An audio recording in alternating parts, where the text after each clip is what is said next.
feet in the high, chasing the night, chasing the night. Hotel rooms and city squares, champagne bottles, drum and snare, the sights and cities see. Hello everyone, and welcome to the first Night Owl event of Racing Club International. Of course, this series being more catered towards our American viewers and also just our late night viewers in Europe because, it is currently about 11 p.m. out in Europe today. Of course, here on the west coast of the U.S., only about 3 in the afternoon. But you'll notice here at Bathurst, however, it is bright and not very bright, as it is 4:05 sim time here at Bathurst. We're currently on board with our current pole sitter during this qualifying event, Mr. Sundstrom. And joining me in the box today to commentate this event will be a few of our members, a couple Americans, as this is our American and our resident. What did you call yourself yesterday, Josh? You wanted to be our yeah, I think I want to be the adopted American for the Night Owl series because I love commentating it late at night. It's something for me to do. Just before I go to bed, and then just chill out. I'm down in South Wales, so it's 11 p.m. for me. But I know it's bright and early for you guys over in the US. Yeah, it's definitely a little different here. It's nice, and it's probably let's talk Fahrenheit here for a second, which I know you Europeans want to understand. A little in the 90s here, at 1500 in the afternoon. But how is it over at you, Jesse? It's a little brighter than it is here today in the sim time, if I'm not mistaken. Yeah, you're absolutely right, Mike. It's about 6 p.m. here, just to tell you how big the United States is. He's talking about it being 3 p.m. at 6 here. I'm thinking about having dinner, but either way, it's still not as late as it is or as early as it is here at Bathurst. This is fantastic, and if Josh wants to be adopted, I am just fine with that. It's great to have him here, and this opening sort of one-off event, it's going to be fantastic. We've got a good mix of really fast boys and some of the AMs. Can't wait to see exactly what's going to happen tonight. And of course, our last member, we're actually 4 commentators a little bit tonight. We'll kind of tag off a little bit. Nick Setnick, he lives pretty close to me actually, so it's about 3 p.m. in the afternoon for him too, isn't there, Nick? Yeah, absolutely. I'm still just starting my first cup of coffee because what is time anymore? But I am excited to see a Night Owl race again. These are the events that I like watching. Just because it is the kind of American catered event. Usually the events are a little early for us, but great for our European viewers. And honestly, this race is a little bit stacked with some really interesting names. We have the Ryan Meenan brothers, crowd favorites out here. Ryan Meenan actually in the 23 Bentley for this, and then the 12 Ferrari. So they'll be mixing up the models, but always fun drivers to watch go around the track. We got John Doe Germany in the 407 Porsche, and your current pole position leader, Sundstrom, with the 2017 in the 899 Mercedes. Any other names, Jesse, that you're recognizing on this list here? Oh, well, absolutely. We cannot forget about some of the RCI staff that we have in this race tonight. We have Fabian Schmedberger and Ryan Gill, who you guys may know from working on a lot of the graphics, and Ryan, of course, as the big broadcaster. You'll see him most of the time. I call him the voice of RCI. I switched to Ryan at the wrong moment. Well, nobody's perfect. Everybody makes mistakes. But these are some of the RCI staff getting in here, and you're right, 100%, Nick, about it being stacked. When I first come to the track and I saw 30 cars at this late at night in Europe, and I recognized most of these guys. These are big, heavy hitters. I'm really impressed with these guys. They don't care. These guys just want to race. And something else to mention real quick. You missed a staff member, as Brunier is technically part of staff now. He's one of our moderators. Here's the thing about Seb Brunier. I am just so used to him being in the race, it didn't even compute to me.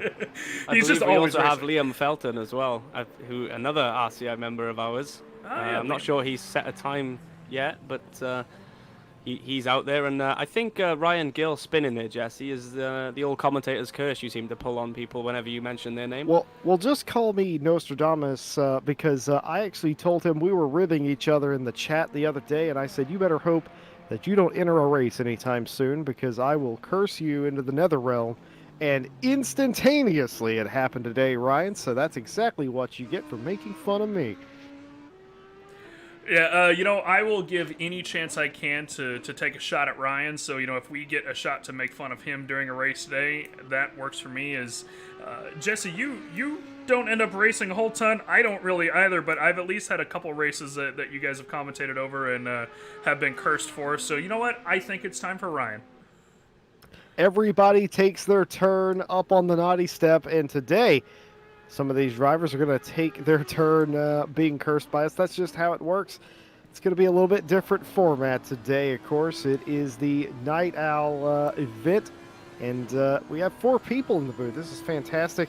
We're going to be a little more talkative, I suppose. A little more crass, I guess you could say. We're just having a little bit of fun, and thank you guys for joining us for that. So can all of you, tell us about this event? What can we expect here at this race here at Bathurst tonight? Well, I can pretty much guarantee you're going to see a car hit a wall at some point. I'm not going to say any names. I'm not going to say which wall because I think it's going to happen definitely. Ryan so, yeah. So. Oh, excuse me. Sorry. So I'm pretty sure you can guarantee that. Even the best of the best do have slight taps of the walls here at Bathurst. So it's just one of those tracks. But obviously some hit walls harder than others, and also depending on which wall you hit here as well as how bad your car will be damaged. So trying to stay. Rule of thumb is if you stay out of the walls here at Bathurst, you're probably gonna climb your way up the field without actually sort of having to pull off any risky overtakes. You'll have to just try and avoid a Lamborghini spinning across the track in front of you. So that might have been a slight dig. Oh man, that was subtle, but I loved it, Josh. Honestly, I have to say, with Bathurst, it's always fun to watch these races because it doesn't matter what class of a driver you are. These races just look dangerous from the TV cams, especially from the comms booth. It's just fun to watch these races. There's just sparks flying, the elevation changes as they come around the mountain, and those long straights where they can pick up that speed and just throw themselves into those corners. This is a fantastic track to watch races on. Yeah, as we watch one of our final qualifiers come across the line there, I don't know how to pronounce Bart's last name. He races in a bunch of our races. I still don't know how to pronounce it. Machia, I'm going to say. Just came across the line, picked up a few tenths, put himself in that 3rd position. As we're wrapping up qualifying here, he will take that final podium spot for qualifying, and we will soon get into our pre-race session. So we're just absolutely blazing time coming out from Sundstrom here. He is over 5 tenths from P2, and the rest of the grid is reasonably close until we get down to the AM guys. But I'm also really happy to see that because that's something that sometimes we see the AM and pro drivers mix up, but these guys seem to have sorted themselves so far, at least from their qualifying times, really well throughout the grid. As we're seeing pro drivers down to 13th and AM drivers below that, Jesse. Yeah, I don't think anybody's going to really be able to catch Michael Sundstrom today. He's just way too fast. I observed him in practice, and then in qualifying, he wasn't quite as fast, it must be said, but still about 5 to 6 tenths quicker than Hartkemper, and then Matcha in 3rd. And then look in 4th and 5th place. Look what we have here. We've got the Ryan Meenan family qualifying 4th and 5th. That's fantastic. Harry Conway 6th, and then a very familiar face, Ryan Gill, all the way up into 7th place in pro. That's impressive. And right behind him going to be Billy Octane and Pindry. Also, if we go back, we got Stephenson in 10th place, and Fabian Schmedberger gets knocked down to 11th at the very last moment there. Yeah, and then Seb Brunier back in 13th place. And I could go on forever about the list of drivers and the notable names because every single driver here is so significant. But That was an impressive qualifying, impressive recovery from some of the drivers. I saw them struggle when qualifying initially went green, but to get up in the top 10 after all of that, that was good stuff. But unfortunately, guys, qualifying was only half the job. Dare I say, not even half the job.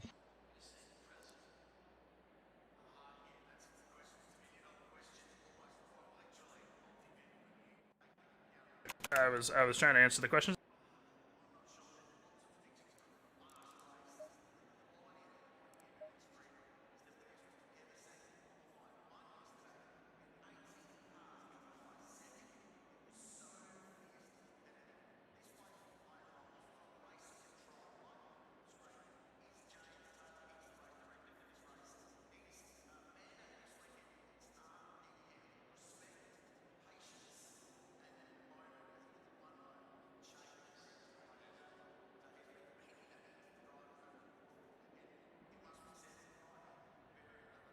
Yeah, absolutely.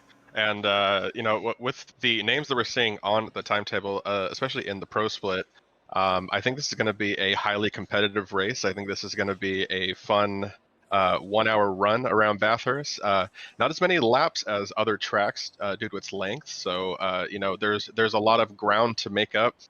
There's a lot of sections that they can battle in, where you can kind of get your rhythm going.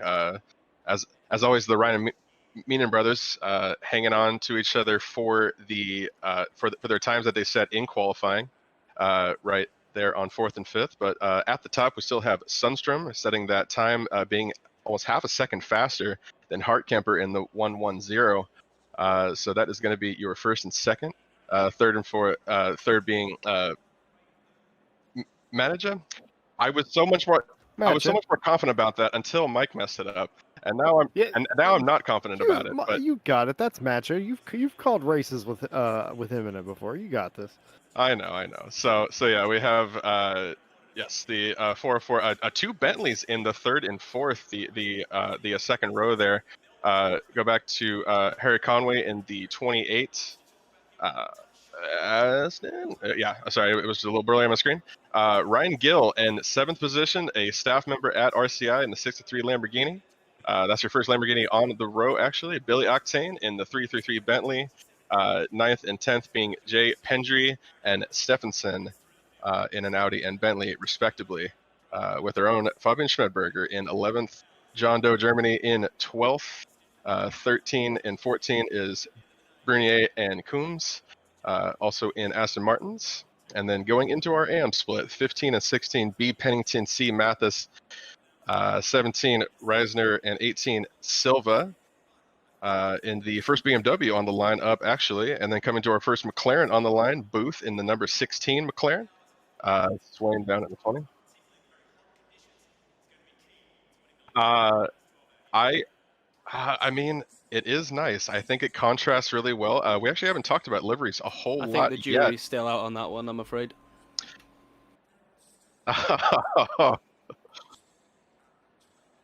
Yes. It's not shiny enough for yours, Mike, anyway. That's true. The American tradition to make it as shiny as possible, that makes the colors really pop. Something that maybe the Europeans don't always agree on. But yes, we have in the 11th, I lost my place. Here we go. 21st De Groot in the pro split, but looks like didn't set a amazing time in qualifying. Hopefully, he can make that up in the AMPAC, fighting on the first lap. 119 in McLaren Gao, and 23 Bugden in the 111 Ferrari. That's a Lambo. I am sorry. I am still scrolling my list. Okay, there's so many drivers on the track. This gets really exciting. But I will say that is a really nice blue right there on the car on the left. I really like that. Well, I mean, if we're going to play to our own personal tropes that we've liked to set up at RCI, I do love blue, and I love it on this car. This is a good look, and that is going to add to his position at least a little bit, I would argue, because blue does make you go faster. Everyone thinks it's red, but it's really blue. Right, actually, this is a great combination of both, with a little accent of yellow. Also, the first Nissan, I believe, that we've seen on the grid in the number 22. I'm running out of names because I ran out of my list, but that is. Yes, as the lights are firing up, cars are dropping down. We are going to be starting the formation lap, Jesse. Yeah, we absolutely are. And as a couple of people in our chat have pointed out, I shall point out as well. It is very rare that we have such an excellent spread, or not just us, just in ACC in general, that you have such a very nice spread of manufacturer representation inside the top 10 and actually throughout this entire grid. But we do have that here tonight, and that's going to be something to pay attention to. Also, news from the garage is Fabian Schmedberger and that number 52 Audi was actually pretty mad at themselves. Reckons they could have been as high as second place had they not made a mistake in their qualifying run. So I think a lot of drivers are going to have that same story here tonight where they feel like they could have been way higher on the grid had they maybe not knocked down a wall somewhere over Skyline perhaps.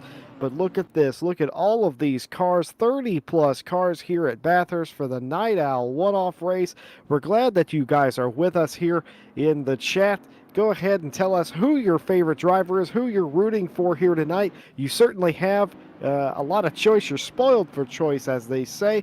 And look at this site, 4:06 a.m. in sim time. It's going to be a 1-hour race. And folks, as I mentioned before, this race is a bit different than usual. Why? We got 4 of us in the booth today. We're just hanging out, having fun on a Saturday afternoon, evening, or night, depending on where you are in the world.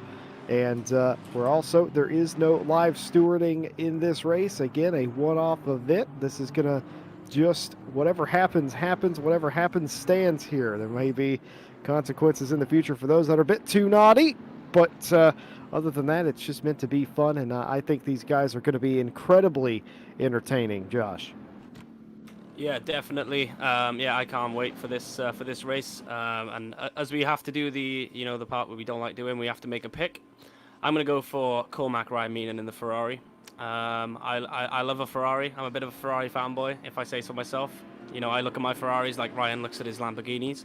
So I want Cormac Ryan Meenan to really carry this Ferrari up to the top of the field. It's going to be hard to beat Sundstrom, but let's maybe think or hope he can get best of the rest, so to speak. But you know, it all comes down to who gets where in turn 1, I suppose. But you know, it's not the nicest first corner, and you don't want to leave yourself sort of compromised going all the way up the Conrad Straight. Sorry, not the Conrad Straight, the mountain straight there. So you want to be careful not to. Forward, I'll give it all that I can. No matter what, I won't let up. No, it's in my soul, it's in my blood, and I won't take no for an answer. If it don't hurt me, it makes me stronger. Yeah, no, what I won't let up. It's in my soul, it's in my blood, and I won't take it no more.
Okay, go ahead and talk now. Hello, everybody, and welcome back. Just getting through a couple of technical difficulties. You know them, you love them. They always seem to happen at the worst possible time.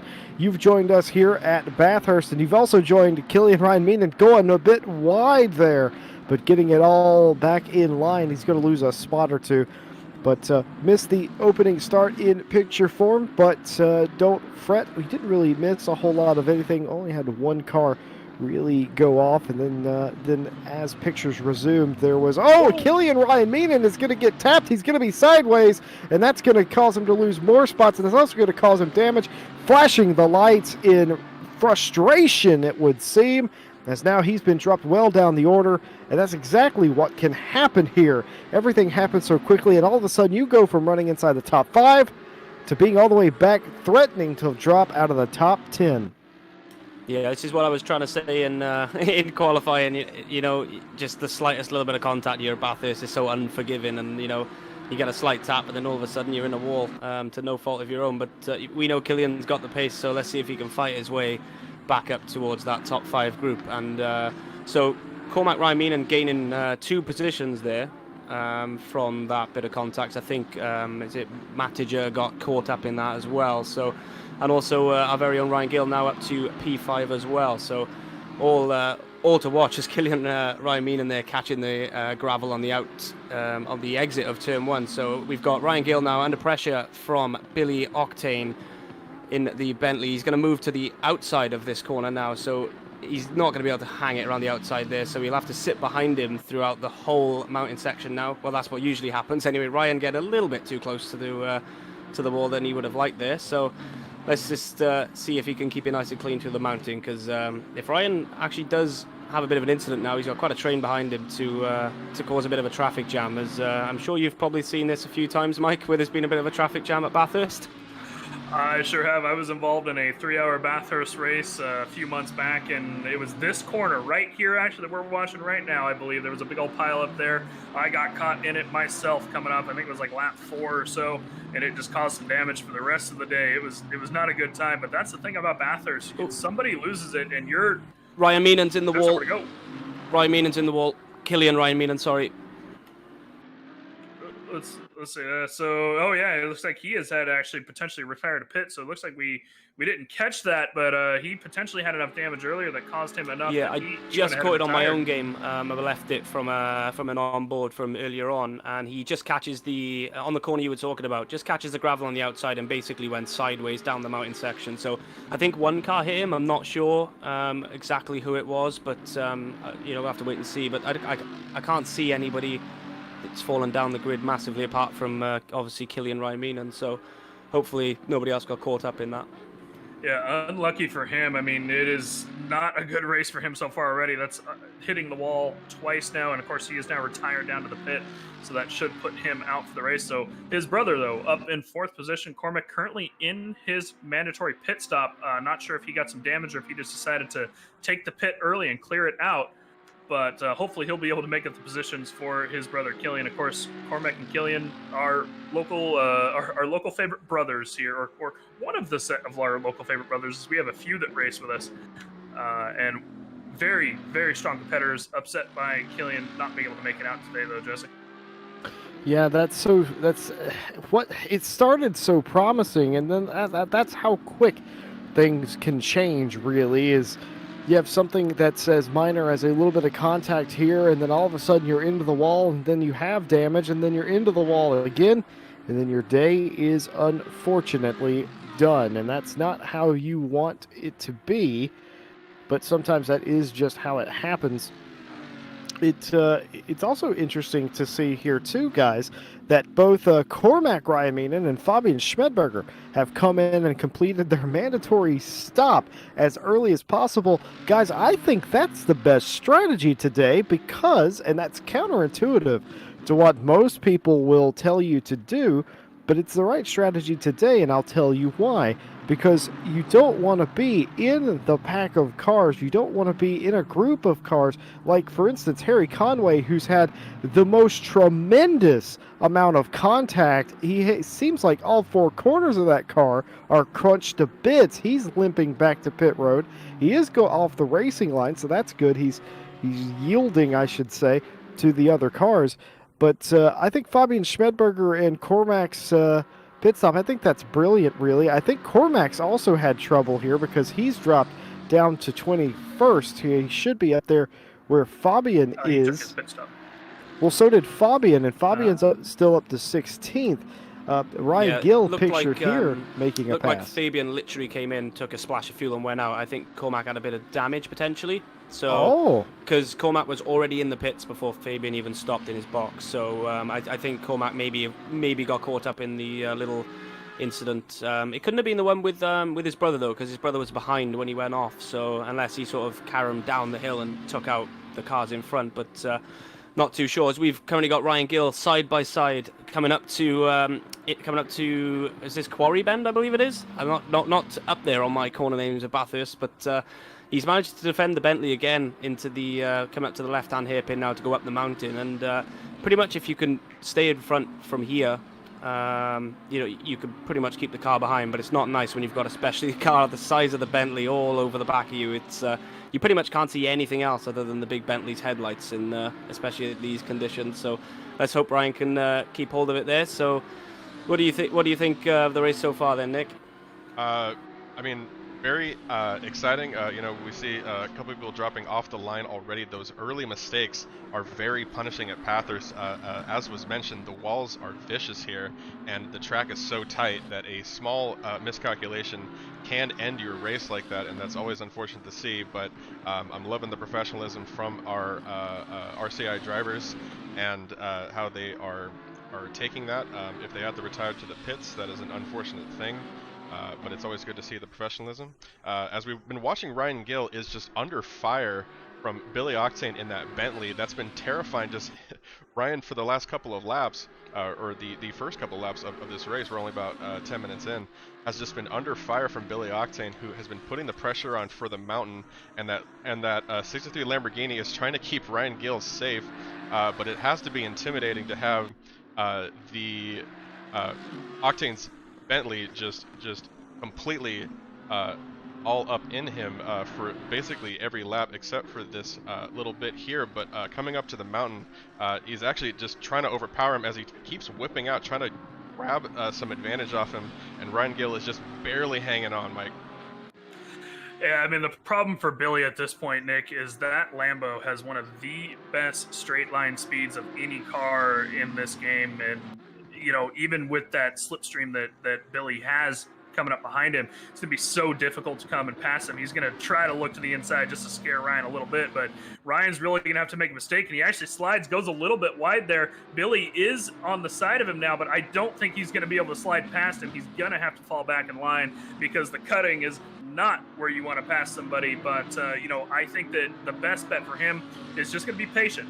That's really what it is with Bathurst. We see it all the time whenever we watch Bathurst race. You just look at that, just coming straight across that wall. That shot right there is just perfectly evident of how difficult it is to pass on this track. You got to be patient. You got to wait for the mistake. Ryan is in the Lambo. He struggled a little bit in practice. We saw him go around quite a few times, actually. So it's really just Billy needs to sit behind him, be patient, wait for Ryan to make that mistake and slide past him, because coming down the mountain straight and coming down Conrad straight, probably not going to be the spots you're going to pass a Lambo. Guys, can I just mention how disappointed I am with Ryan Gill at this moment? Go on, please.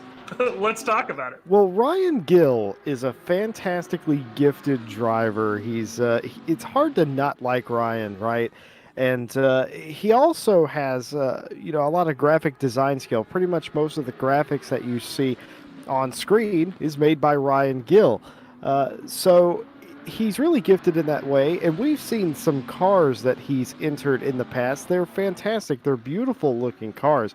Why he's went with a default livery as Billy Octane continues to work every mirror that Ryan Gill has. That's just brilliant to watch. And to make no mistake, folks, that's what he's doing. He's not trying to duck and dive and pass him at this point. He's literally just trying to be in every mirror. He's trying to intimidate him, make a mistake, because Billy realizes that's how I'm going to get past Ryan. If I can get in those mirrors, if I can freak him out, if he can go a bit wide, if I can get beside him, I have a shot. But otherwise, I really don't.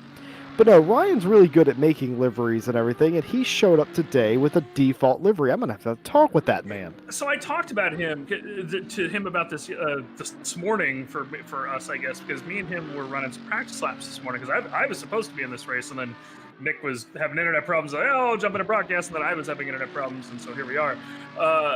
I was talking to Ryan, I was like, oh, I'm going to run the RCI livery. We've got a bunch of the RCI guys racing and stuff. It'd be great. Let's run the RCI livery. And Ryan's like, oh, but I like the FFF Lambo livery. And I'm like, Ryan, come on. So here we are. He's running the FFF livery. Disappointment abound. I don't accept that as an excuse, and I still hold him accountable. But guys, back to the pit stops. I think that's a brilliant idea for anybody who's come in to pit early. Matcha and Mathis have also, and Stevenson as well, has all come in. Oh, Harry Conway in 22nd. I think that's the right idea. Damage. Oh, that's right. That is correct. I think it's right to come in now. You get yourself out of sync with the rest of the group. You get some clean running. And if you're a fast driver, if you think you can lay down really quick times, you're going to give yourself a shot. But also here up front, I think with the top two, we're of course looking at Sundstrom and Hartkemper right behind him. Yeah, these guys can't pit right now because if you pit from this position, it will drop you into the pack of cars. And why would you do such a thing if you are right behind him? Look how close the Hartkemper gets to the back of Sundstrom there. You have to wonder, is Hartkemper just hanging out at this point? Because obviously you can't win the race with 45 minutes to go. Just don't make a mistake. I'm sure he would pounce if opportunity presented itself. But to me, it just, oh no, he is not waiting. I forgot that this is a sim race, and sim racers don't really like waiting around. It's a bit like hitting the elevator button a few times and it's still not coming. It frustrates you, and that's exactly what's going on here. It's just he's picking the right moment. He's in the pro class for a reason, isn't he? So I guess that all makes sense. In our AM class, Finley is leading Pennington at the moment. Booth is going to be your third place runner in that class. Don't want to forget about those guys. They're having a race of their own as well as competing for overall honors. But wow, this race is pretty crazy, really. I mean, we've got a mix of strategy already. A few of our favorites have already hit the wall. I'm out of breath, Josh. I'm sure you are. And just a quick one back on the Ryan Gill, Billy Octane. That is now a three-way fight as John Doe Germany has decided I'll have a bit of this as well. So we've now got a Lamborghini, a Bentley, and a Porsche going to be fighting soon for what is third at the moment. I'm not sure where that is, in net-wise, because obviously we have had a couple of drivers already make the stop. So, but it looks like Billy Octane is kind of dropped off the back of Ryan Gill a little bit now.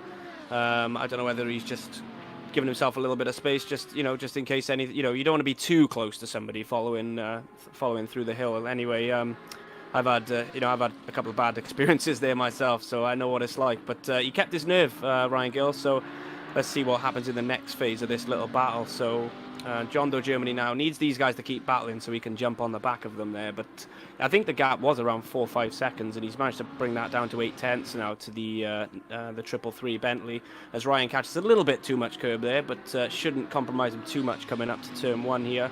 So let's see how the exit is here, because it's so easy to catch the gravel on the outside. But no, all looks clean and tidy as Doe Germany clipped the gravel a little bit just as I was talking about it. But yeah, this battle looks like it could go on for a lot longer into this race. Yeah, I wouldn't be surprised to see this battle as well as the battle for P1, P2 just kind of stay where it is. And, even back in 6th and 7th position, that battle is only 5/10 as well. So realistically, our top 7, even though they might not all be together, they're all battling in one way or another. And that's awesome to see, especially almost 20 minutes into this race now, guys. As we're coming across the top of the mountain one more time. Looking back on the rear wing from Ryan Gill back to Billy Octane, and of course John Doe Germany. That was harder to say than it needed to be. Behind them, you can see those headlights back there as Billy flashes his, as he is wanting past Ryan, still just trying again, just to freak him out a little bit, especially coming into this little skyline dipper. Sorry, that's the dipper there, right? If you can get him to kind of spin out on that little left-hander through the dipper, it's not the easiest place to keep traction to begin with. So, if you can get him to kind of get loose there, maybe compromise his exit out of there, Octane might be able to get that position. Of course, he's going to have to wait one more lap as Ryan Gill nails it down through the top of the straight one more time. And Conrad, again, this is not where you're going to find the Bentley passing the Lambo unless he makes a big mistake, because that Lambo is so quick down this straight. And he's going to be able to hold that position for at least one more lap here, Jesse.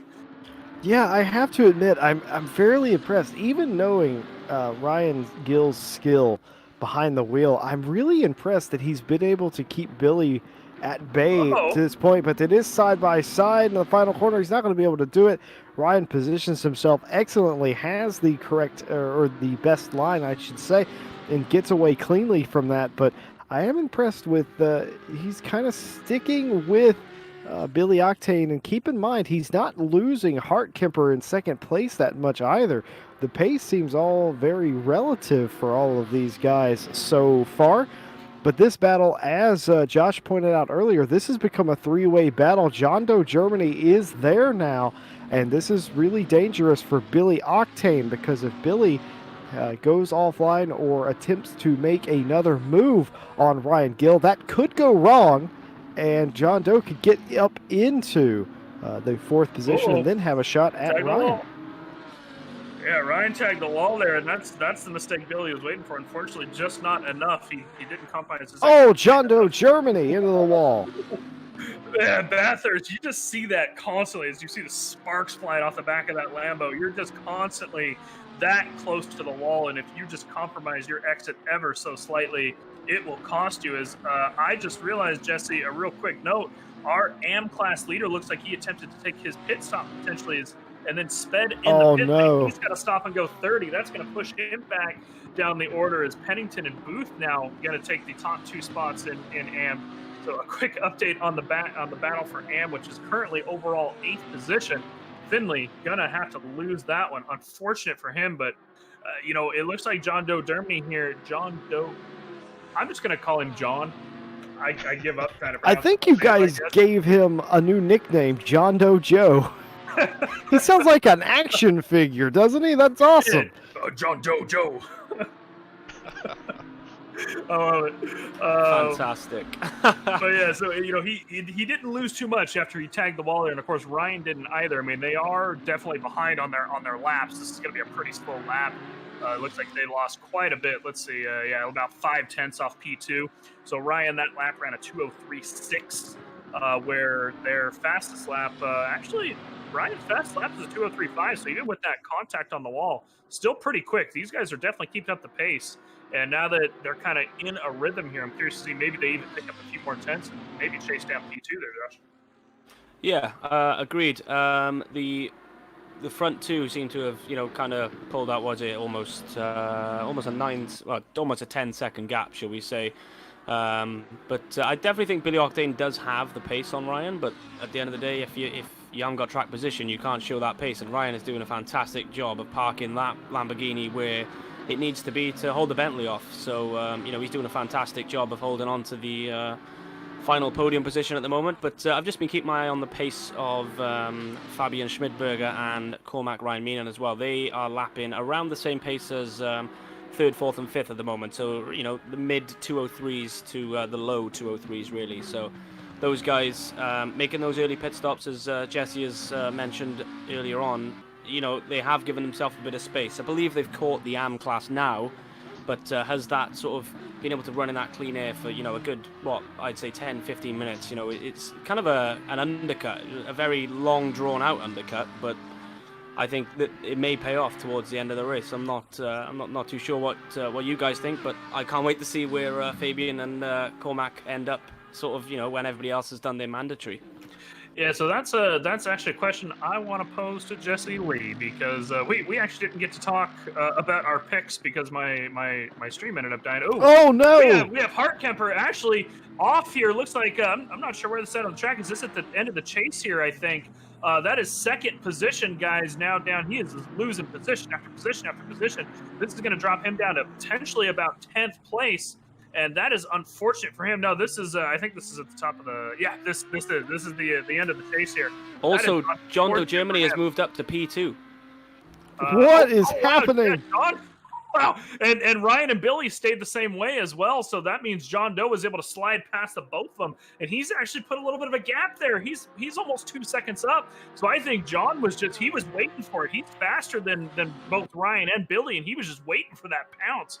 And now through. So, oh man, that is a tough break by P2 there. It looks like he has slid down currently to 7th and is in the pit.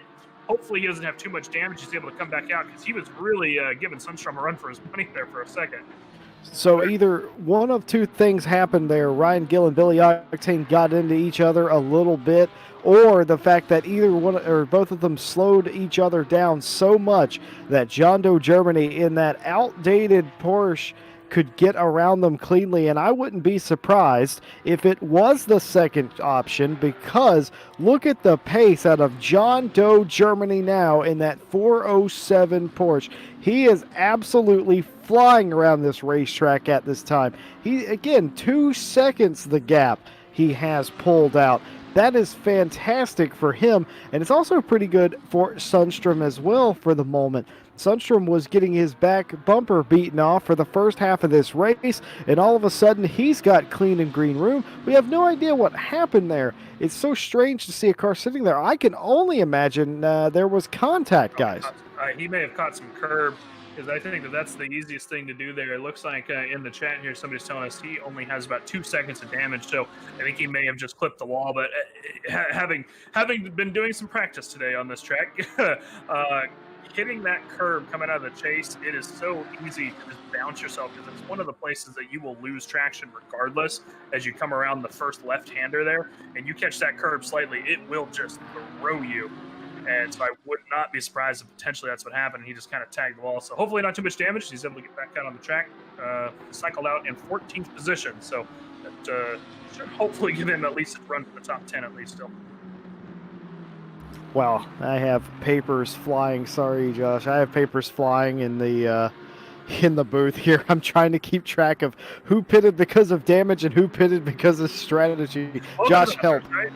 No worries. All I was just going to say was Ryan Gill seems to have latched onto the back of John Doe Germany again. He's very, very close to him now, going up towards Griffin's Mount here. So I'm not sure if John Doe Germany had a bit of an off, or Ryan Gill is just having the lap of his life, should I say, not the life of his lap. This battle seems to just be going, back and forth, as Mike was saying earlier on, the sparks coming out of as the cars are sort of bottoming out, going up all the different elevations. It's really hard to get a car set up perfect here, because the corners are so different, elevation, cambers, different, how much brake you need to take. John Doe Germany's also mowing the lawn there, so I don't know if he's struggling, if he managed, if he picked up a bit of damage when he squeezed through, but it's a shame we couldn't see what happened there. But my guess is that Hartkemper clipped the curb, and I think because Ryan Gill and Billy Octane were obviously the first cars to sort of meet that incident, they had to come off the gas a little bit more than John Doe Germany, so I imagine he just probably capitalized on that. But so I have a bit of an update on what happened with Hartkemper, actually, because I went back and checked. He was side by side with Sunstrom as they came into the first right-hander down the Conrad straight there, that little fast right, side by side, and that's a hard corner to take side by side. He ended up clipping the curb on the right there, and it just, like I said, it just got him loose ever so slightly. He kind of just tagged the wall there as he approached the chase. So I'm currently checking on to see what happened with Ryan, John, and Billy, but yeah, that's definitely happened with Hartkemper. Well, thank goodness we have the power replay. Unfortunately, we can't show that to you, but it's nice to have the tail of the tape. And as Josh said earlier, Ryan Gill seems to be running back down John Doe Germany, despite the fact that that gap was nearly 2 seconds. You could only imagine that Doe Germany had some sort of issue earlier, and it just shows you how much you lose in a situation like that.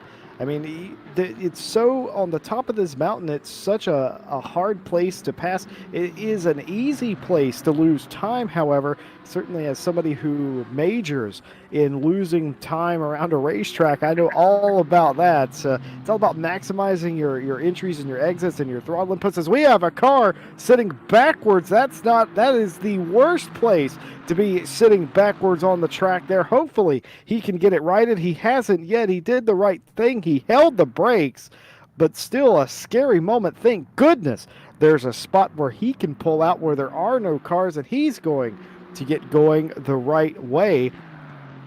But we mentioned our AM leader having a bit of drama. That promoted Pennington up to the #1 spot in AM class, currently running 7th overall. Actually has Fabian Schmidberger in between him and Booth, who's running 2nd in that class, and that's Nada in 3rd place in the AM class as well. So just an update on the AM drivers as we continue to show you pictures from the top 10.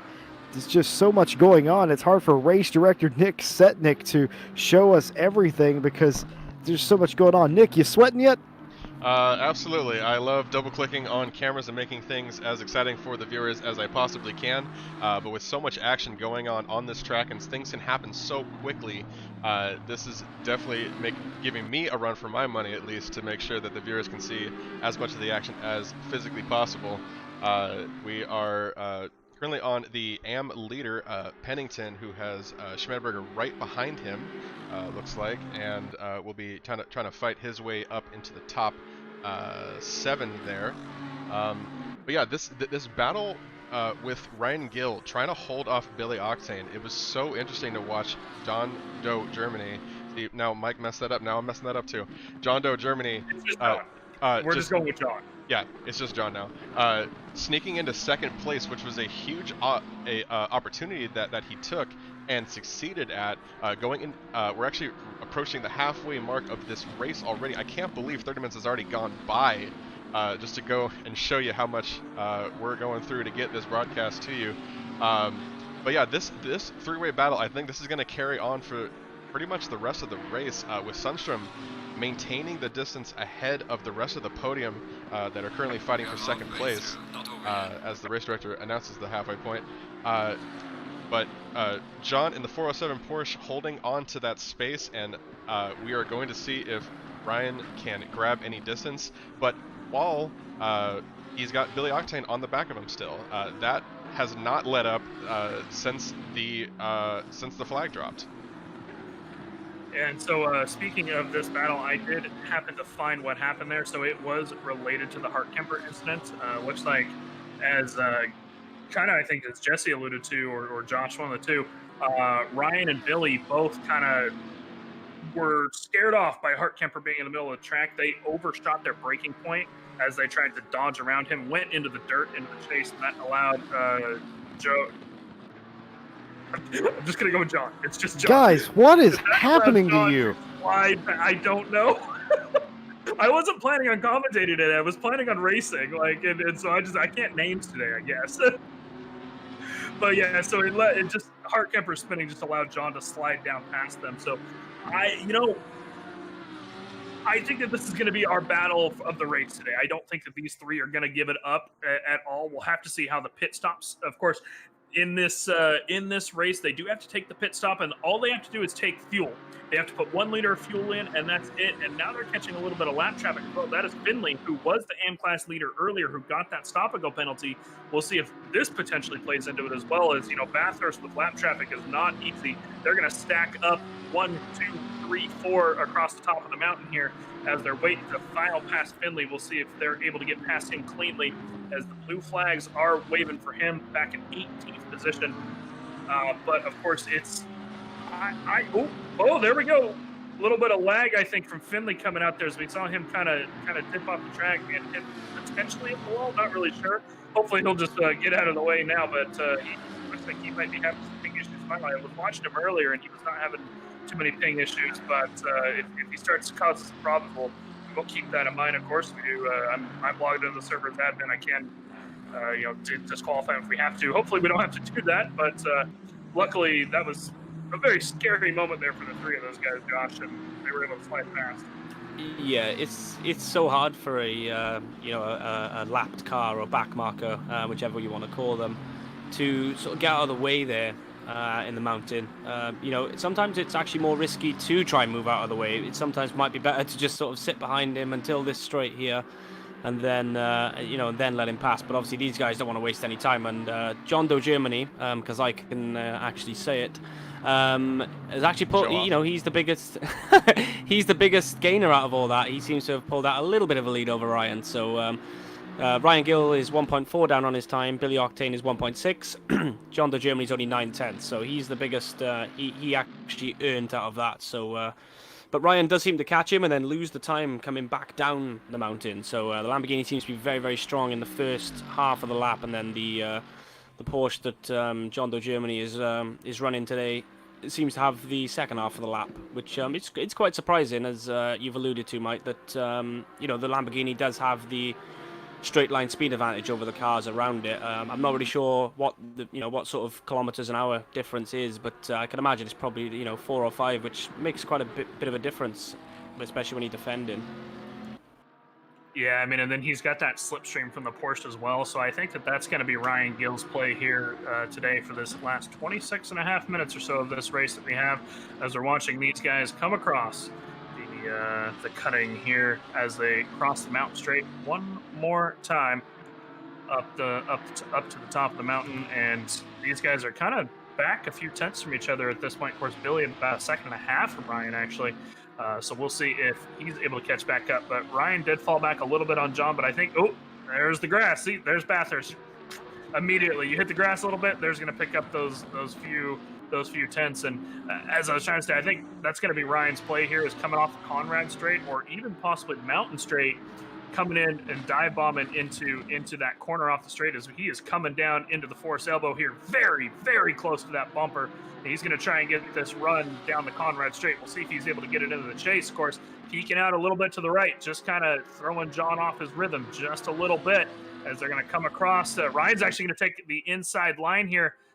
He has got the run. He's going to get side by side. The question is, can he hold it through here? This is where Kemper lost it earlier, and he is able to hold it down, get in front of him, and he is going to stick it into the chase as well. Going to get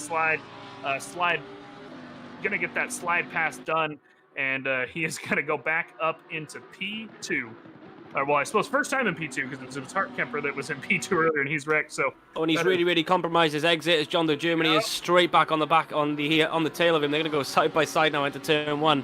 He caught a little bit too much curb there and just lit the rear wheels up there. But now after all that, he's actually lost the position, but he does still have a good slipstream now. But just when he thought he had it done, I'm prone to doing that. You get so excited that you've got the place done, the move done, and then you put your right foot down too hard, and all your hard work's undone. But you'll have to sit behind him again now and wait for another mistake. Yeah, absolutely. And I just have to say, that is the first time we've seen Ryan Gill on the attack with Billy Octane on the back of him for this entire race. Actually, those little mistakes that they were making while they were battling between John and Ryan, Octane used that to get back on the back of Ryan here as they're getting back in line with each other.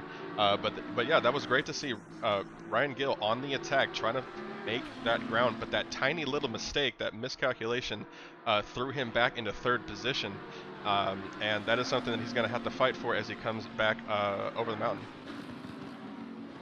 Man, I love racing drivers, folks. We're gonna have a little chat here with Jesse Lee.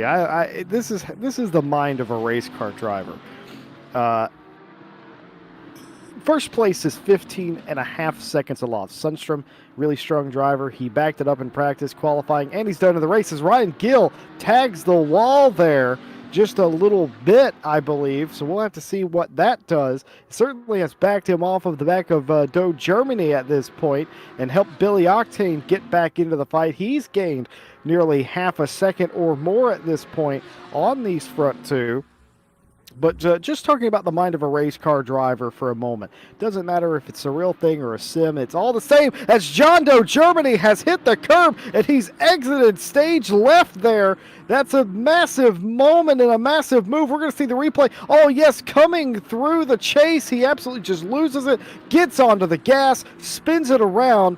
And that's going to promote Ryan Gill up to second place, Billy Octane to third. Luckily, no damage to John Doe Germany's car, but a massive moment there by the man known as a country's name. That is unfortunate for him. I cannot believe that happened after so long. Just the mounting pressure on a driver to perform and get off a corner well. Holy Toledo, I can't believe that happened. But back to my point. My point is a race car driver wants everything that they can possibly get. And if first is unrealistic, then they look at second. Well, I want second place. And that's exactly what you're seeing here between what was 3 drivers at the time. All 3 of the drivers wanted that second place. They were treating it as if it was the win. As once again, Ryan Gill bounces off the wall, but so does Billy Octane there. And this fight has re-hotted up as well. The battle for what is now going to be second place. It might as well be first place for these guys, but that's just how a racing driver thinks. Get all you can get, and boy, we're getting all that we can handle tonight, guys. Yeah, that was very unfortunate by John. I mean, this is a fight, but that's Bathurst for you.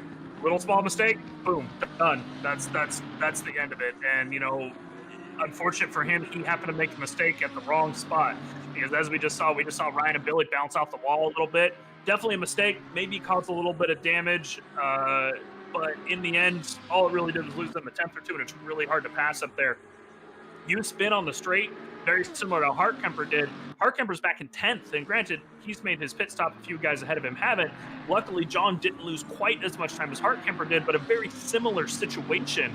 And, you know, it's that little small mistake here will just cost you so much time. It is so difficult to pass here, and that small mistake is what will cost it. So that puts Ryan and Billy handedly within the podium positions. That said, Jesse, I have noticed one 777 virtual reality racer making his way up here. He's been closing the gap, Mr. Sebastian Brunier has.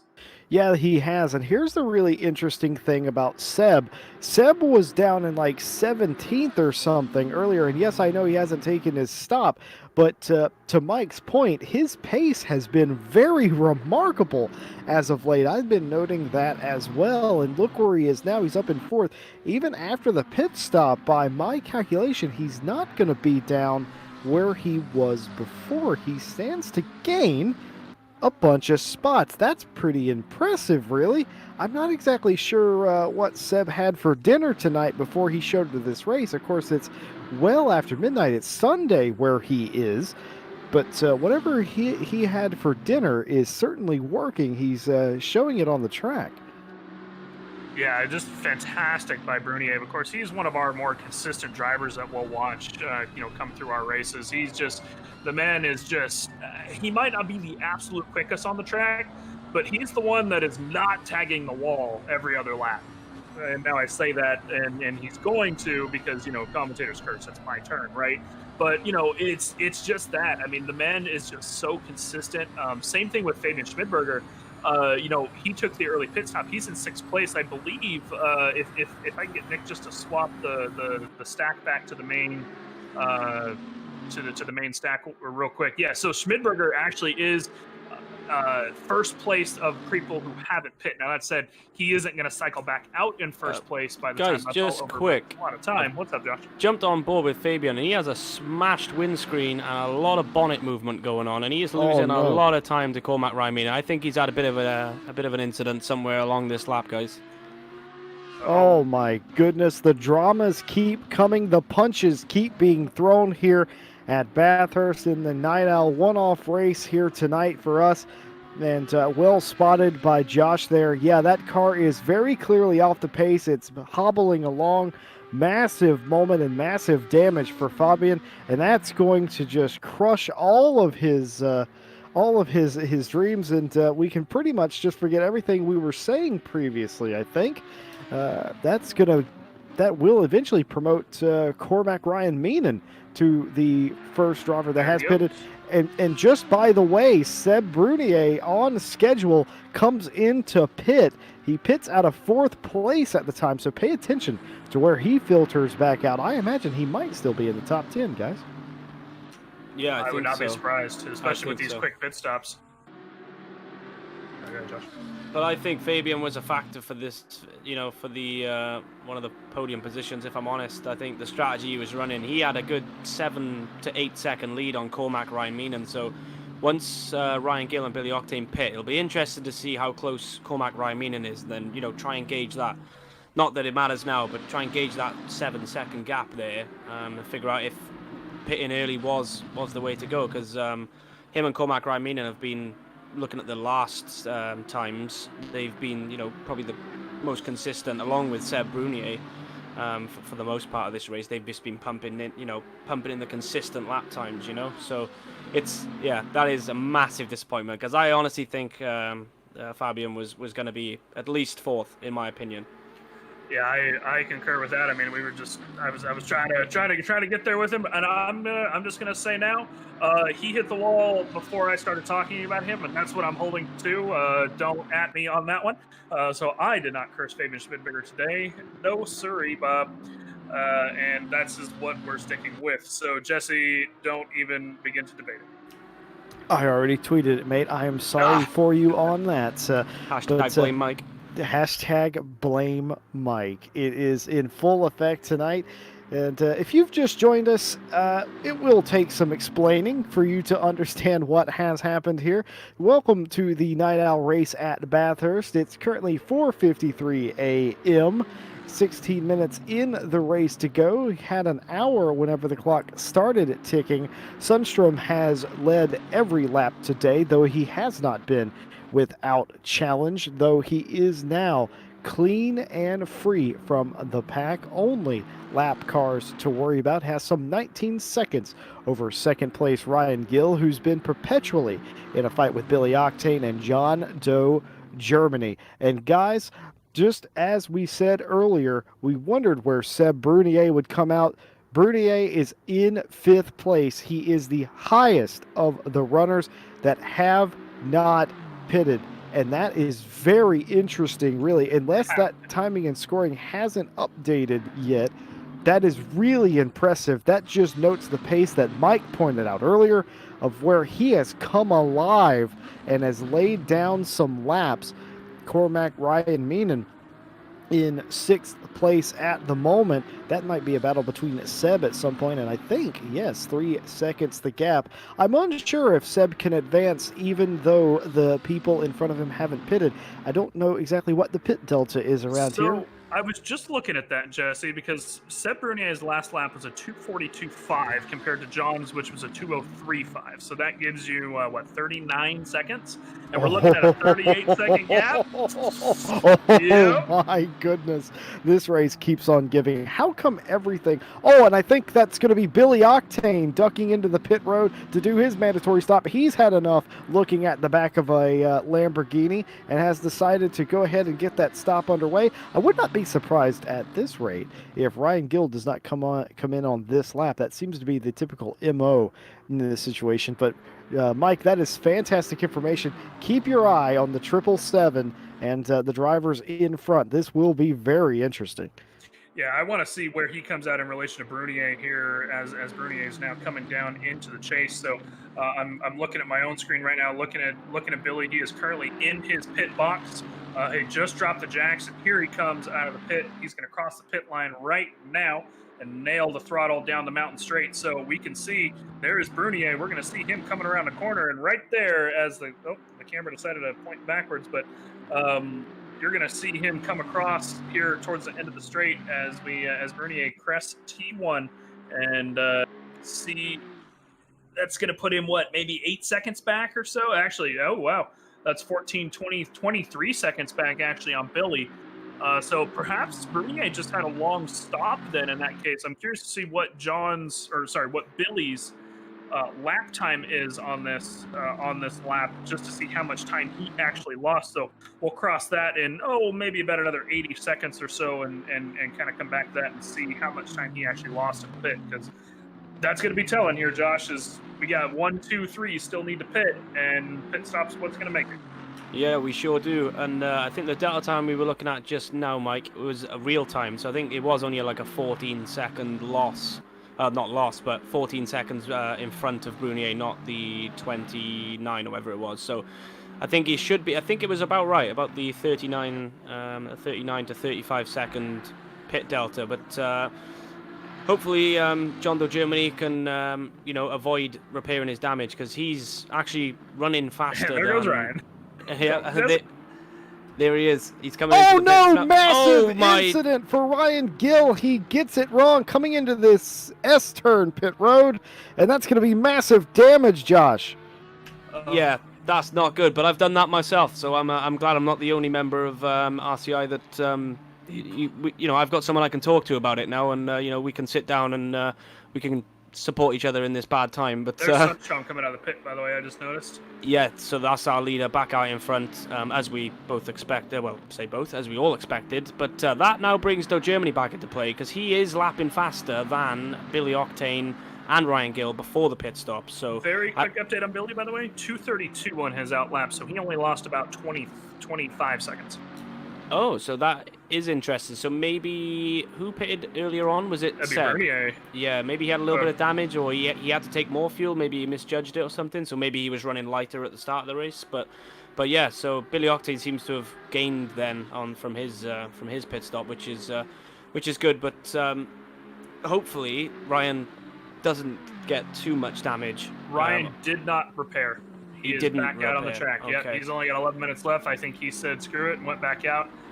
So yeah, he's back out in fourth. It doesn't look like his pace is going to be up to where it really should be, but at the very least, his windshield is pretty damaged. He's just going to ride it out and try and hold as many positions as he can, I think. Yeah, and I think track position is more important here, especially with 10 minutes to go. He's defended well, so hopefully the damage isn't too much, but Brunier's on his way, and he's also bringing Cormac Raiminen as well, who's only 1.2 behind, so he will be caught up by these guys, I'd imagine, by the amount of damage he has, but only time will tell. So Jesse, yes, who's behind Cormac? That's going to be Hartkemper, I believe, right now. Who is behind that Cormac? Is Killian. Oh, so they're the brothers have found each other from P6 and P20. So it's funny into this race. It's funny that you mentioned that. That was going to be my next talking point, is the fact that I thought, because we had Killian in our chat earlier, and I thought that he had completely retired from the race. I misinterpreted what he was saying. He just said he had a long repair. He is repaired, folks. Killian has repaired that car. He's 6 laps down or so, 7 at this time. And he doesn't care. He's out there racing. He's fighting for a top 20 spot in this race in the final 10 minutes. He wants it. He wants to be out here and race. He doesn't want to retire. That's an iron heart right there, to be 7 laps down and say, I don't care. I want to race. And as Mike alluded to, I'm still going to race my brother and potentially make dinner awkward tomorrow night when I spin him out. I think Ryan Gill has retired from the race. Yeah, he's pulling over right now. Yeah, it looks like I think he gave up on the damage. It looks like he's pulling over, potentially hit the wall again. Yeah, he's pulling into the pit lane one more time. I don't know if he's going to retire or pit and come out and at least try and keep like a top 15 or so. We'll see. But that pit lane rather, is, like you said, John, it's so difficult. It's so difficult to get that pit lane right, especially when you're fighting, for half seconds of time. And you have to nail it as quickly as possible. Yeah, it looks like he's going to pull over and retire. So unfortunate for him and Fabian. Thankfully, I did it in a 3-hour race, so I had sort of another 2 hours to kind of make up for it. But unfortunately, Ryan only had around 12 minutes, and he's decided that he can't carry on, and he's probably just been more of a hazard fighting the car than actually being a sort of in the race. So I think it's the right decision, because you really don't want to cause a big accident this late in the race, and get in the way of some of the other drivers. But John Doe Germany, I think, is one of the only runners who hasn't pitted at the moment, and he's still running out in the lead.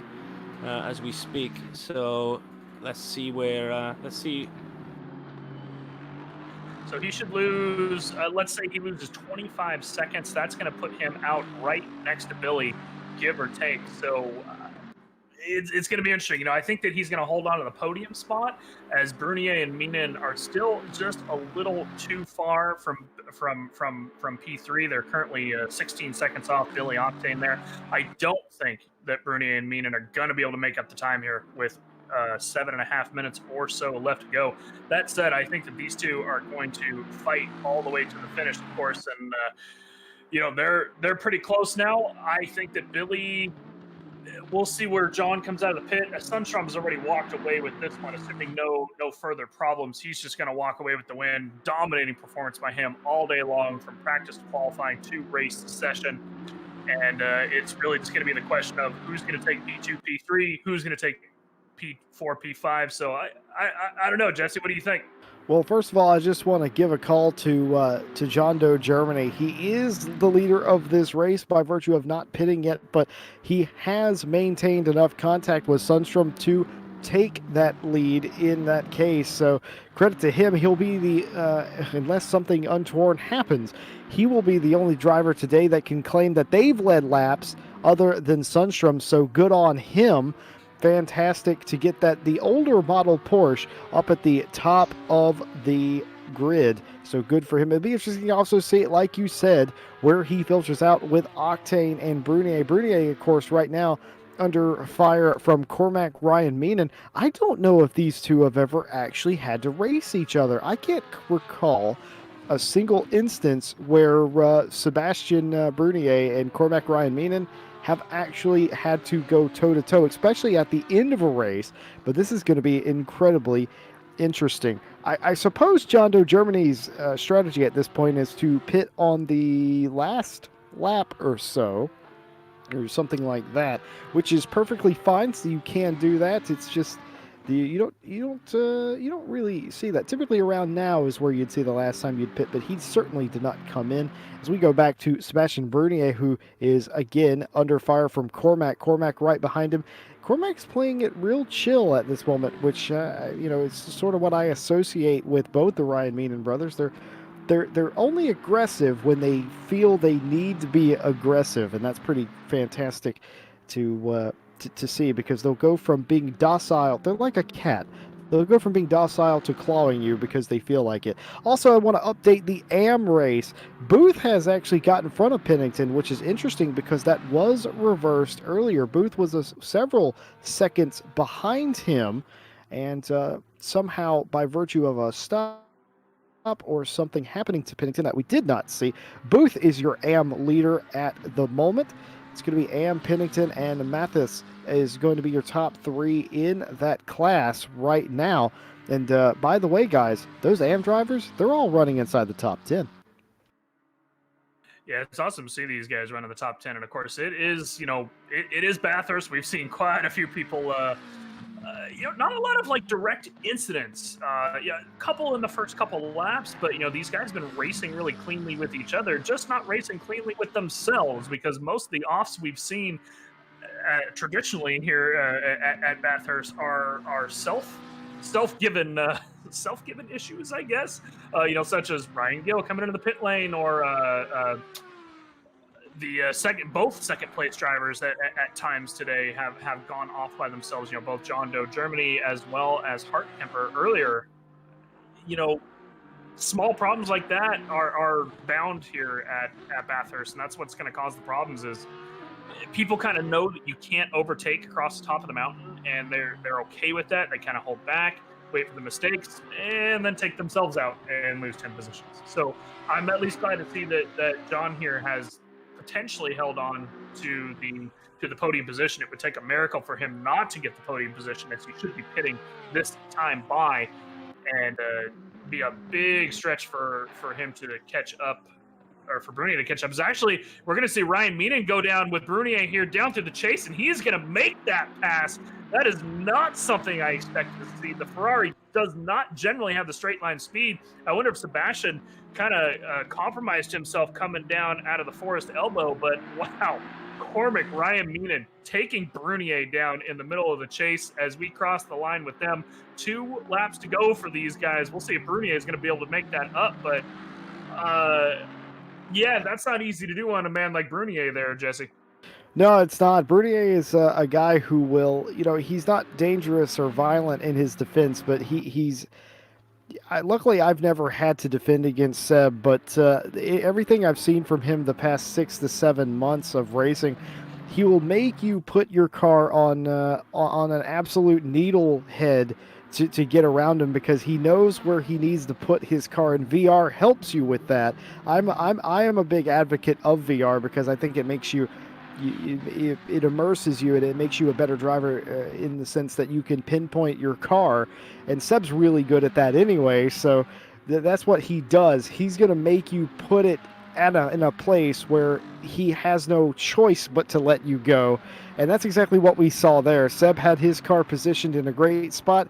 Just turns out that Billy Octane had that Cormac Ryan Meenan had that little extra to get around him, and of course you see the pace coming out now from Cormac. Sprinting away, man. He absolutely is. I also want to talk about one thing quickly before the race ends. I want to talk about Hartkemper. Remember, Hartkemper was fighting Sundstrom for the lead early in this race, spun around and lost a ton of spots. He's going to be inside the top 6 now. He's currently running 6th and should finish there regardless. And as John Doe Germany does come in for that pit stop, Sundstrom was only about 8 seconds behind at the time. He's going to come around and reassume the lead of the race, Sundstrom is. And the real question is where does John Doe Germany come out of the pit road at? Does he come out in front of Billy Octane? The line right now. No, he's not going to come out in front of Billy Octane. Billy Octane is going to be down and gone as there you see the Porsche come out of pit road, and that's going to be a bit of a gap to make up. I'm unsure if that's doable, Josh.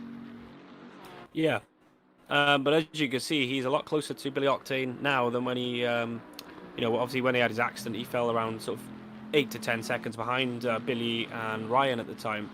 And just quick, Mike, why do you seem to enjoy saying when Ryan hit the pit entry? You seem to enjoy that. I just hear it in your voice when you said it earlier. I could think, oh, you actually enjoyed saying that. I don't think Ryan's going to appreciate that. I'm going to have to think about that one for a second. Oh, wait, it's because I enjoy cursing Ryan Gill. Ah, right, okay, I thought so. That's fine. I just wanted to clear that up. I was unsure myself. So, but yeah, John Doe Germany. I am super happy that he is on for a podium here because I think he has been. He was the driver that was, we didn't really talk about. I believe he qualified like 12th, I think, which, isn't bad. But, it wasn't, to get a podium from P12 at Bathurst, that's, and I would say he's been out of the wars, but he hasn't. He did have a little bit of a spin, but, he's carried on his pace. It didn't affect him at all. He's just thought, right, okay, let's just get back to it. And Cormac Ryan Meenan as well into P4, and obviously Seb Brunier, they've also done a great job. But, I kind of feel for Fabian Schmidberger because I believe he would have been, in P4 because he was ahead of Cormac Ryan Meenan, so he would have had P4. Brunier! Oh, massive! Brunier's going to lose it in the elbow, and that's going to throw Hartkemper past him. That's going to bring Hartkemper up to 5th place. Seb, I'm sorry. Brunier. Oh. Sebastian, of all places to lose it. Sebastian Brunier in the Forest elbow on the final lap. Slams into the wall, massive damage to that Aston Martin. You can see the hood is ajar and the wing is not straight, and that is not good if you are the driver of the 777 here at the end of the race. It shouldn't affect him too badly other than the one position lost. I can personally say that 6 always stings, especially when 5th is so close. But either way, an excellent drive by Seb Brunier. Just a little miscalculation. That will conclude their race there as well. The leaders, by the way, are still out on the course. No, they are not. I'm incorrect. Sundstrom, your winner here at the Night Owl race. Billy Octane will get 2nd place. John Doe Germany rounds out your podium, and Cormac Ryan Meenan flying the flag for the Ryan Meenan family tonight in his Ferrari 4th. Hartkemper rebounds to 5th. Seb with a strong run in 6th. Combs in 7th. Pennington is actually going to win AM. Now, what in the world happened to Booth? He's not even showing on the list. Conway. He's in 11th. Oh, yes, he is. My eyes are broken. I apologize. Something very He's bad finished has well. happened. Yeah. Indeed. Conway, 9th. Mathis in 10th will be your second place in AM. Schmedberger does come back and finish 11th. Booth, who had it all going so well in the last 5 minutes, can do no better than 3rd in class and 12th overall. Nada, 13th. Stevenson, 14th. Gaio, 15th. How do you pronounce that, do you think, in 16th? Is that Resner? That's I think it's Resner, isn't it? Resner, yeah. That's Resner in 16th. Ryan Gill smashes the wall and smashes my hopes and dreams in 17th.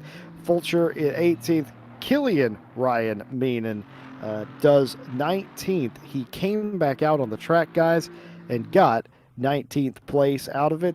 Budge in 20th and DeGroot in 21st, and who did not pit. So that's very interesting as well. As you actually, from some of the cameras, folks, you might be able to see the startings of morning, I'm pretty sure, at some point. But, whew, boy. So the race, guys, the race was absolutely crazy. I expected Sundstrom. I did not expect Billy Octane and John Doe Germany. Thoughts? I wasn't expecting John Doe Germany up there to be at the start. I was expecting after the qualifying, I was expecting to see Hart Kemper as well as Killian, fighting for it. Obviously, they had their own issues. Again, we go back to it's Bathurst. You really don't know what's going to happen as soon as that green flag drops, because this is such just a dangerous track. I mean, look at Ryan Gill. With the pace all race long, probably could have potentially held that second position and then binned it in the pit straight of all places, right? Like you said, you're not even on the racetrack at that point. Bins it on the pit straight. John Joe Germany throwing it down, coming into the chase, loses it there. Hart Kemper, same thing. Unfortunately for them, they came back, finished 3rd and 4th. And something I'd like to point out, which somebody just pointed out in the chat, look at those top 6 positions. We have Merc, we have Bentley, we have Porsche, Audi, and Aston. Top 5 places, because somebody has left the server already. But I think there was a Ferrari in there as well. 6 different cars in the top 6 here at Bathurst today, and I think that above all else, that is probably one of the most awesome things that I'm going to take away from this race, Josh. Yeah, it was a fantastic race. I can't help but feel we were maybe robbed of a fight for P1, because after qualifying, we all thought, well, I'm sure I speak for you all when we thought Sundstrom was just going to walk away with it, but Hart Kemper kept him on his toes the whole time. It was a shame that it ended the way it did, but I think that fight could have gone on for a lot longer, because they were throwing tenths of a second back and forth each lap, just battling it out in lap time as well. And unfortunately, we lost that battle. But if I had to pick my favorite driver of the day, I'd have to say John Doe Germany. I feel like he kept it all very exciting. There was always stuff happening, and all of a sudden he jumped from 5th to 3rd, and he was. I don't think we even mentioned him in the qualifying there. So great race for him, and well done to Sundstrom for the win. An absolutely awesome race. So this will be our very first Night Owl race here at Racing Club International. We will have many more of these to come. Of course, we have our 6 hours of Barcelona here in about 4 weeks. After that, we should be able to wink, expect some sort of announcement to come out for our first Night Owl Championship here on Saturday evenings in British time. Again, starting around 10 p.m. British time. Practice start time, race start at 2300, 11 p.m. or so. So if you guys are interested in that, definitely keep an eye on Discord, because we will see that hopefully in about another month or so, and we'll start this championship up and running. Been an awesome race today. Bathurst at night, Jesse. And I think that says enough. Bathurst at night, awesome race. Absolutely, it does. And folks, thank you guys for joining us today, and we invite you to hit that subscribe button so you don't miss a thing. If I'm not mistaken, we have Porsche Cup on Monday. Is that correct? No, sir. Porsche Cup is over. Porsche Cup's over. We should, speaking of which, we should have an announcement from our broadcaster today, Nick Setnick. Will announce the new Monday Cup Championship tonight. Well, so keep an eye on it. Well, I say tonight. Tonight for us. Morning tonight for us. Well, everybody, I still invite you to hit that subscribe button so you stay up to date, more up to date than I am apparently, on the goings on here at RCI. We do this stuff every week, many times a week now, and we thank you for joining us and being with us. This has been a presentation of the Night Owl at Bathurst, and what a race we had. Thank you all for everything you do. Thank you to the broadcasters, the stewards that we didn't actually have today, the drivers, the broadcast, everything. It was fantastic, and we will see you again this coming Friday, I believe yes, it sir. is. We will see you Friday and hope to see you here live on YouTube. Have a good night or morning or afternoon. We'll see you then.